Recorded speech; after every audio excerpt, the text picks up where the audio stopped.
Daddy किचनमध्ये स्वागत आहे। भरपूर दिवसांनी एक व्हिडिओ बनवतो आहे। आज बटाटा चिप्स बनवतो आहे। बटाटा चिप्स म्हणजे वेगळ्या प्रकारचे आहेत।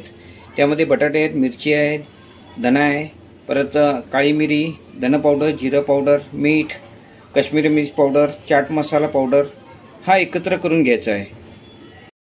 बटाटे एकदम बारीक करून घ्या।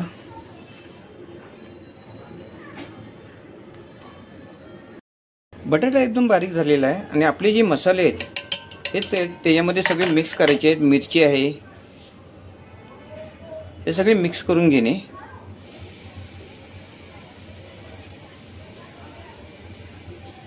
आपण जो मसाला तयार केलेला हा मी एका मैद्याच्या पिठाच्या वरती हे करून लावून घेतलेला आहे।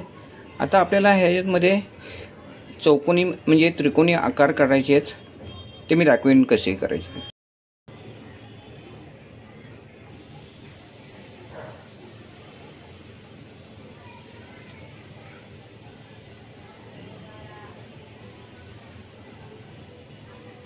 असे रोल करून घ्यावे।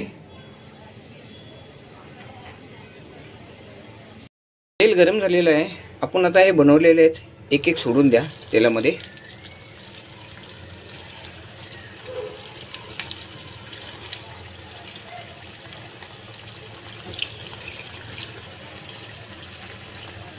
आपलं तयार आहे मस्तपैकी कुरकुरीत छानपैकी।